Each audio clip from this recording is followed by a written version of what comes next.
Sanibona, igama lami uXolani Majola, Education Matters. Right, today what we want to look at is an interesting and exciting concept of a degree, right? A lot of us seem to know, we see when you qualify for something, you stick to it, using it. But interestingly, there are people who qualify for something else, and along the way they deviate into something totally different. And one of those people ukhona today, Thando Luthuli. Thando, welcome. Siyabonga, thank you for having me. Right. Thando, you are one of those people that I regard as unique. And I will explain why. But I'm not buying your face here. Right, Thando, your qualifications, right? You qualified as a journalist, right? Yes. You did journalism, you have an honors degree in journalism. Yet, Thando, you are not in that space primarily.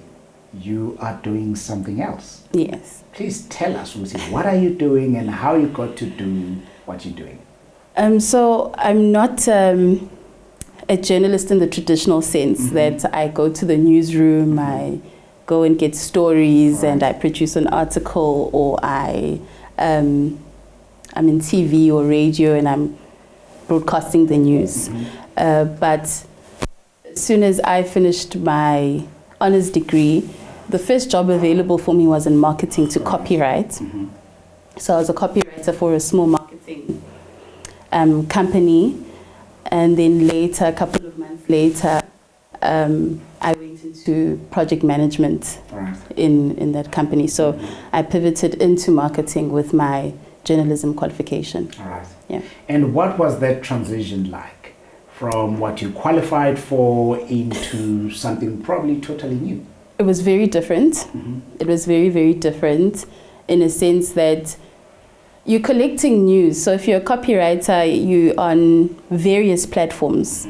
You'll write for social media, you'll write for a publication a client might have, you'll write for websites and all of that. And it's not all the same. It requires you to look at things differently. When you're writing a publication, it's more on my end. I'm going out there, I'm getting a story from whoever the client wants me to, and I write a story. But if I'm writing for social media, there are things that you need to be cognizant of. It mustn't be too long because people don't read much anymore. There's certain words you want to use to get people to read that post. It's the same with websites as well. So it differs in that sense. So I had to be agile in terms of learning what medium requires from me. So based on what you've just said, would you say the foundation that you got from journalism allowed you to be in this space? Absolutely. Journalism, a core principle in journalism is I need to understand you as the subject. I need to know the right questions to ask you to get the desired material that I'm looking for, to get the answers I'm looking for. And there's no sphere in communications, marketing, that doesn't require that from a person. So that foundation in itself makes it a bit easier. Then you are trained to research.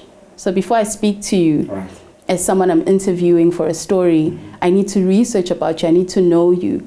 And marketing requires you to deal with clients a lot. So if you're dealing with clients, you need to know the person you're speaking to. If I'm pitching an idea, I need to know who you are.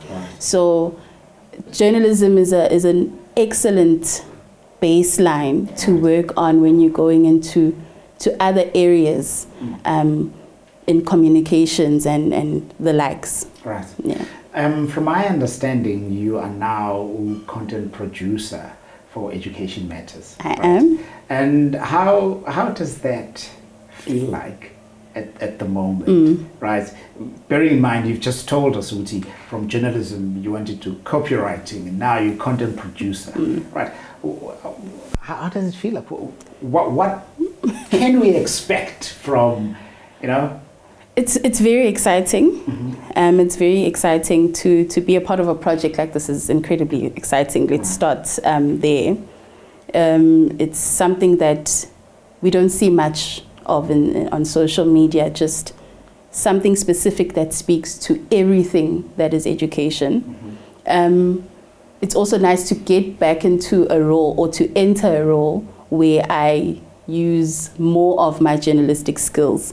So we're finding stories, we're finding information, we're researching, we want the truth, we want facts, and we want to give our viewers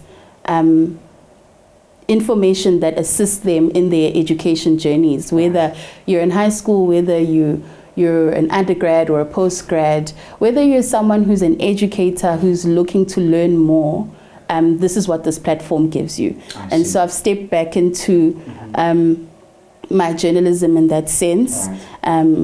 But it's not very far off from what I was doing in marketing. It's just you realign for it to suit where you are. Yeah. All right, very interesting. I know the podcast is going to be focusing on Education Matters, right? And here's a question, right? A funny question that just came to me. The difference between education and schooling. Sure. Right? Because largely when people talk about education, they seem to be referring to schooling, which is qualifications, certificates, and all of that. But then education is a different animal altogether. Sure. What's your understanding of that? When you look at education holistically, there are many things to take into consideration, which is something that we've been very big in discussing when discussing content and what we want to see on the podcast. So of course there's the certificates and there are the stats on matric pass rates, the level in which children can read and engage. But it also goes beyond that. It goes into the culture and the type of people that are coming out from said institutions and so forth. And that's why we want to look at people as well who bring that element into education and what kind of people is our education producing. So it's holistically more than I qualified for this and I got the marks for it.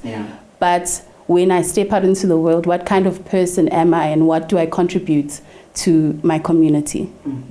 Now I like that because it makes one think in terms of I think I'm going to sort of like go back to the whole thing of a degree. Sure. Right. A degree, basically it allows you to do a wide variety of things that you will have, sort of in front of you. You do a lot with a degree. Sure. But a lot of people don't seem to know that. They seem to think, right, if it's journalism, then it's going to be just newspaper stuff. It's going to end there and nothing more. If it's this and that. How would you advise Abantu who are on the verge of choosing careers, choosing where to go, what to study, that sort of thing? Because, with university spaces being limited, right, because of the high volumes of then Abantu end up doing something else as maybe second or third choice. But whatever it is that Abantu choose, what would you say? How would you advise them when they are making these choices and taking on these degrees or diplomas or whatever that is out there? Sure. What can a degree do? Sure. I think a degree in itself, it gives you the tools to be able to step into a workplace, be able to analyze material, be able to research, have an understanding of a subject matter completely, or well, at least in a competent way. Right. So if it's teaching you those are skills you can use almost in any sphere that isn't necessarily technical. So the choice really is, what are you good at? How can you use what you have at your disposal to your benefit? Right. How can you use the fact that you love researching. You love researching. You like knowing things about things. With a BA general, for instance, what space can you go into with that love for that particular thing? So you can use your degree to your benefit and to aid what you're passionate for. There's a skill set that you get from being able to work through material at school or at an institution of higher learning that will help you into any other sphere. You find many people will say, I studied law, but my passion ended up being baking. Yeah. You know, but there's a skill set people learn, the discipline, seeing something to fruition till the very end, understanding how to engage with people. That will aid you in whatever else you do. Lovely. So basically, being in school, being enrolled at tertiary, right? By virtue of being there, you are surrounded by people who are thinking, who are researching, who are writing, who are reading, who are debating. And that sort of has a spillover effect on you by being there. It doesn't matter necessarily the course that you're doing. By virtue of being in that tertiary space, there are things that you learn as you go along. Me knowing you knowing me, us studying together, even though we may be, sort of like focused on different professions, right? Because I know when students, particularly matric students, when they're making those choices, there are choices and professions that are stigmatized. Oh my God, you're choosing that. For instance, I remember me in particular, when I chose teaching. Man, I kid you not, my friends like, teaching? Dude, do you know that sort of thing. So you go there already at the back of your mind, you're thinking, I'm not going to make money, so why am I choosing this? But like you said, passion. Right? So to the students who are probably on the verge, because I know they are making those subject choices now, they're applying at different institutions, what would be your advice? I think the important thing is to place yourself in a position where you are okay to stretch yourself. So education in general, I mean, you can have a law degree and not thrive in the law fraternity. So you need to put yourself in a position where you can stretch yourself, where you can learn more, where you can go above and beyond to reach whatever goal that you've set for yourself. It's not a degree that gives you that. The degree qualifies you to be in the space. So you're qualified to be in a newsroom because you're a journalist. But how you stretch yourself, what you learn, where you take yourself is up to you and your agility, and understanding that the information or the knowledge that you've acquired is not linear. It's not meant just for one space or one thing, but it gives you the tools to be able to stretch yourself and reach other areas and other spheres and other goals. Right. I know we've sort of started off by talking about the degree. But there is qualification. So now you've qualified, you've got this degree. And then there is the world of work, which is a complete different animal altogether. The transition from tertiary into the workplace, it can be daunting. Very daunting. Some. And what has been your experience with regards to that? When I started my marketing job, I got thrown into the deep end very quickly. Like I said, I was a copywriter, and then I quickly became a project manager, which means you're client-facing. And nothing is more daunting than facing clients, people who are specialists in their fields, people who've been doing this for a long time. And the thing with marketing is that everybody wants you to be an expert in their field. I could be working with a medical company today. Tomorrow we're working with someone in defense. But everybody requires you to almost be an expert in their field, which is incredibly daunting.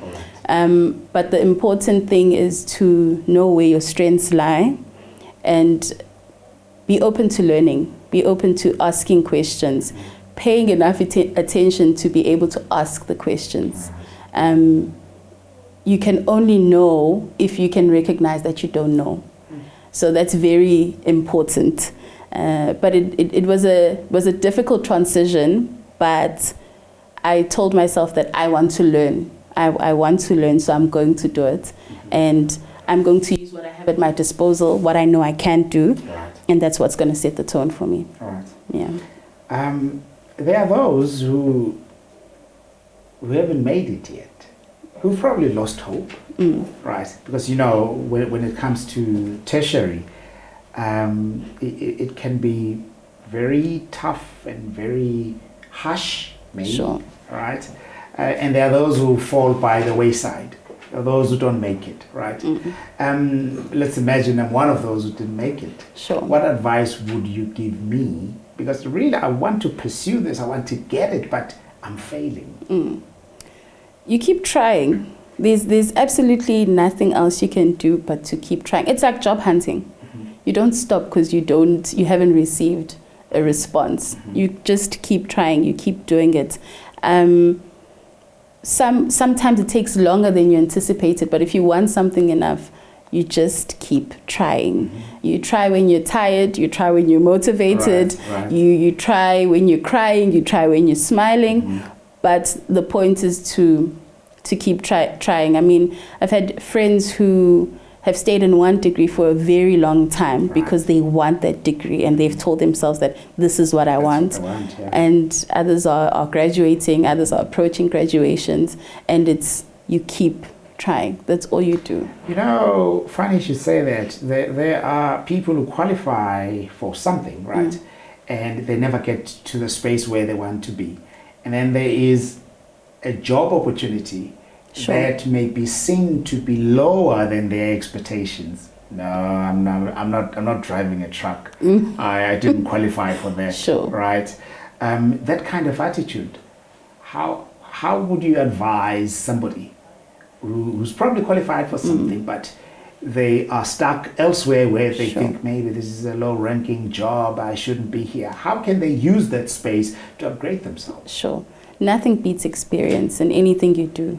If you haven't done something, you don't know it. That's the reality. So I could be coming from receiving my journalism degree, and I want to go into the newsroom because that's what I've studied. But if I sit just waiting for a newsroom job, I'm sitting and I'm not gaining any experience in anything. But if I go somewhere and I do something that's an alternative, or I pivot or shift, like I did with marketing, then I have something I can speak about. I have experience, I have a background in this and in that. I'm experienced in these things and I know how to handle the pressure that comes with it. But I also have the ability to learn and understand a new role, and I'm agile to do that, and that's such an important quality. Right. As we move towards the end, right? Let's go back a little bit to Education Matters as the content producer. Right? In the next few coming episodes, what should we expect? Think of the audience out there who are saying, right, this sounds very interesting. So what's out there so that we can stay on and click into, right? We really want to bring information on education that isn't accessible on a day-to-day.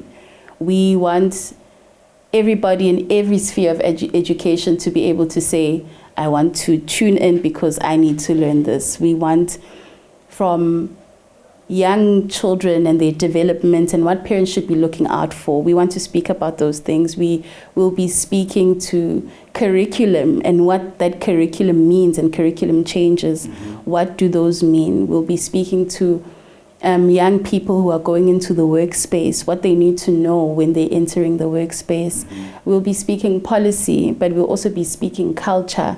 We want to give our viewers wholesome information on the education sphere, and we want to tell the truth, and we want our viewers to understand what exactly is going on in education. And we also want to provide a platform to celebrate excellent work that's being done in education and encourage young people to go out, go to school, excel in school, and use the tools that they've used in school to make the country better.